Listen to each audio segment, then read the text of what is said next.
Today we're going to talk about Do Hard Things by Alex and Brett Harris, featured here. And I'm just going to say as a side note, one of them got married, and either his wife or his new baby, I think his new baby was named Audrey, just FYI. Wow. This is called A Teenage Rebellion Against Low Expectations. So who wants to give us a little backstory on these twin boys? Micah does. Go ahead, Micah. Your turn. I don't know about them. Yeah. How they says get I at the don't beginning remember of the any of book. it. I don't Look, I remember have any of it. rainbow notes. They were twins. home. Homeschooled. Okay. And they were smart. And one summer, nerdy. their dad.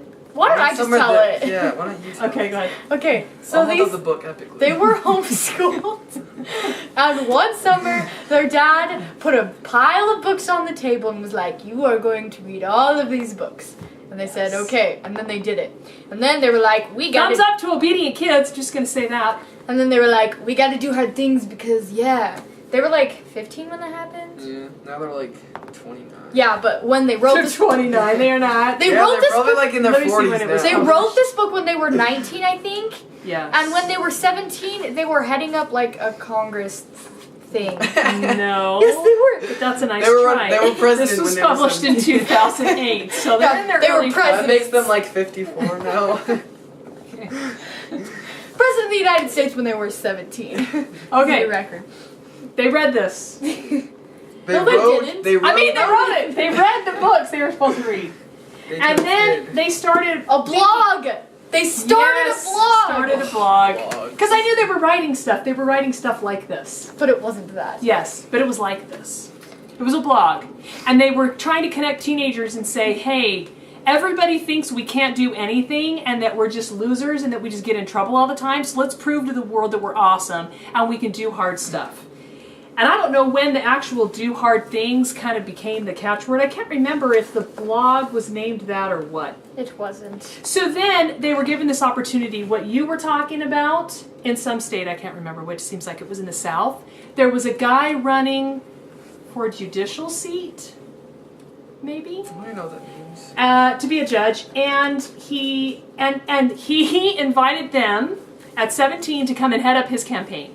So that was the big, huge deal that they were doing when they were young. And they headed up the campaign, and he didn't win, but they got this huge following. They got all these teenagers involved, and they did this. And they said it was kind of like God was giving them the opportunity to prove that they meant it, that teenagers could do hard things, that they could do things that people didn't think they could do. Yeah, but like that doesn't mean that if you're gonna be like do hard things, they have to be Congress. Because I don't even like Congress and stuff. Like I would never do that. But it's like doing any hard thing that you want to do, like no matter what area it's in.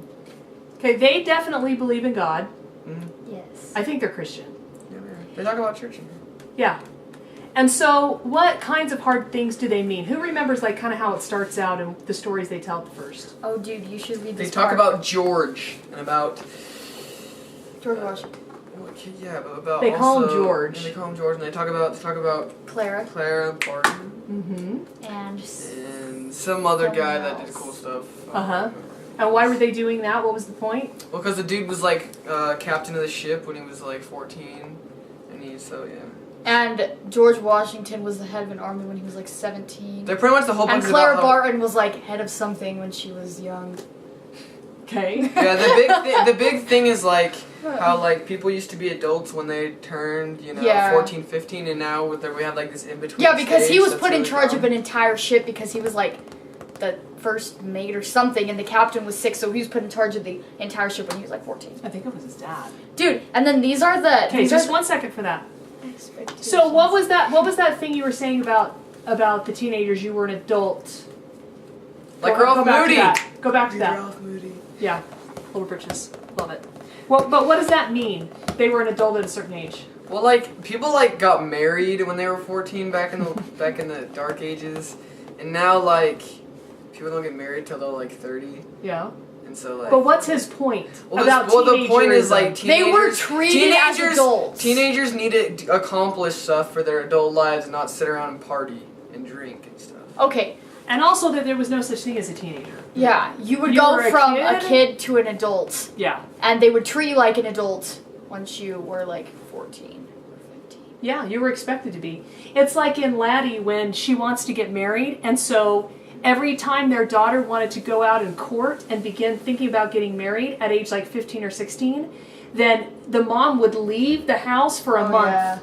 And she had to prove to her parents that she could run the home without any help. She had to be the wife and do, all of the stuff that a mother would do and that a wife would do in the home and take care of everything while mom was They did gone. more in general back then because they had to like make their own butter and grow their own crops and all that chant. It wasn't like, just like running the kids around and throwing in a TV dinner. So it was actually harder back then, plus she was like way young, and so it's like double negative. But the concepts of how to teach children and how to be organized, those same principles that you have hard work and consistency and diligence and all that kind of stuff, that's still the same. Yep. So what are they trying to say? What's their message? Don't sit around your teenage years, because then adulthood's going to smack you in the face and say, you're responsible, get a life, so, yeah. You can do hard things when you're young. That's their message. You're right? Probably. Totes. I mean, if we're blogging on it, we probably believe in it, so I'm guessing. What did you like the best about the book? I don't even remember it very much, so I don't know. I just remember the stories. Yeah, people usually remember the stories best. What about when they did all that research on what the expectations were for teens? Oh yeah, that was hilarious. Right here. Oh, you have it? That's what I pulled up. See, you have to make your bed every day. Be able to. Okay, so what they did was they did this search on the internet, and they put in teenagers and expectations, and they said that everything that came up was drunk driving and drugs and smoking and all this kind of bad And then stuff. they found an article that was like a parent's guide to surviving the teen years. Oh, yeah, and so then it was like, it was saying all this stuff like, If you're a preteen, it says right here, if you're a preteen, younger than your teens, age 10 to 14, you're expected to do these things. make your bed every day, be able to take a message on the phone, and clean your room every week with help from mom and dad. So I would be in that category. Those would be your only responsibilities. Then come the older teens, 15 and up. Besides the things on the younger teens list, you are expected to do a daily chore, just one, like taking out the trash, make sure the gas stays above a quarter of a tank, and clean your room every week with no help from mom and dad. And Now, that's going to be really difficult. These people can drive. They can drive, but they can only do one chore around the house Like take out the trash. and clean the room. Yep. Sounds like the life, you know. Did you guys feel like this book was inspiring? I guess. Did it make you want to be better? Yeah, look at this. Do I push myself enough? Yeah. Teenage, like I have all these notes, and I wrote violin in here when I read it when I was like 13. Finally making it happen. I just remember all three of you older kids reading it and being inspired by it. I remember each one of you reading. I don't know if you finished it, Micah. Well, These like older the thing kids is, finished I it. like it's a good book and all. I just don't really connect with these kind of books as much as I connect with like story books, like The Giver and like Where the Different Grows. I connect with those more, so that's why I didn't wasn't inspired as much. But You it was remember still the good. stories the most. Yeah, Yeah. that's just me. Yeah. And that's true. Some books are going to connect with other people, with some people more than others. But I think it's very valuable for everybody to read. I think adults should read it, and I think they should It's a good parenting book too. Like it seems like. That's a great point. That's true. And to take a new look at what you expect of teenagers and what you think about teenagers, and to analyze: am I saying words that are low expectation words? Am I not? And regardless of whether you even have children of your own or not.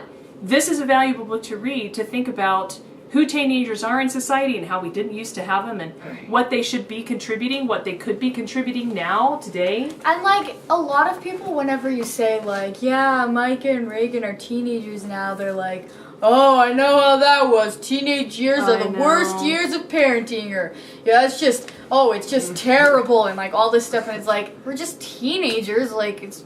And you don't think about what you're communicating. You don't think about how the person on the other end is feeling. Yeah. You know, how does the teenager feel when you say that? Well, they think, oh, you don't expect anything of me. I won't give anything then. Yeah. I won't try hard. If you I just won't do hard expect stuff. me to be a failure, I might as well do that. Yep. Because literally, like, you talk to any, you know, like it happens all the time. Oh, yeah, Mike and Reagan are teenagers. Oh, that's gotta stink. You know? Yeah. Like, it seems like you're, like, expected more when you're, like, younger than a teenager than when you're actually a teenager. For some reason. What do you mean? Well, because it's like, whenever you're younger, you, like, have no privileges, so, like, you can't, like, drive, you can't, like, you don't hang out with friends as much, you don't, go, like, go to high school and all that stuff. So, like, I don't know, it just seems like they give you more privileges and then have less responsibility and then hate on you. That's pretty much how it goes. So you give us a whole bunch of, like, things you can do whatever you want, no responsibilities, and then you talk about how terrible they are and how they have no self-discipline. I'll never forget when I How heard this rebellious. youth leader talking to a bunch of youth, and I literally heard him sit there and say to these kids that they'd better enjoy their teenage years because it was the best years of their life. And what he meant was, and he was like, yeah, he was like, play, Well, have fun, listen enjoy to any it. pop song And by I was One like, Direction. What kind of message Like, are you sending? like, Of course they're going to seriously. go out and get into trouble because they think that the worst is to come. That is such a lie. Those are not the best years. Those are years of confusion and struggle and self-discovery, and they're valuable years, but there's other great things that still are yet to come. I mean, Marriage. well, exactly. You talk all the time about, oh, I just wish it was time to be married and have a family and be in my music career already, and I was already established, but you have to get Yeah. from here to there through the next 10 years until you can have that life, right? Yeah. I want to mention one last thing as we finish up. There's a chapter called A Better Way that's not quite halfway through, and they list the 5 kinds of hard. This is probably my favorite thing in this book. 5 kinds of hard things you can do. 1, things that are outside your comfort zone, and they describe these things, and I love the things they described. Things that go beyond what is expected or required. Things that are too big to accomplish alone. Things that don't earn an immediate payoff. And things that challenge the cultural norm. And read through that for their list of what those things are. And then part 2 talks in detail about the 5 kinds of hard and however deep you want to go. But especially the first half of the book, I think everybody should read. Yeah, they talk It's about really like great. getting in like outside your comfort zone. Like if you're gonna if you're gonna be performing, you have to be comfortable performing. You know, whatever you're Yeah. doing, if you're gonna work, even if you're gonna work in a cubicle, you have to be comfortable calling people all the time. You know, you just have But to. Face your also- fears. But also, there's not really any pleasure in life if you never go outside your comfort zone. Yeah. Stay in the same house, stay at the same job. Sounds boring. Well, It's it's just because it can be valuable if you're being challenged. It's not that those. I guess, but It's it not just that sounds those boring. things aren't inherently valuable. It's about what you're doing with yourself. Anyway, Do Hard Things. Alex and Brett Harris. We highly recommend it, especially for youth. Like us if you like us. See you next time.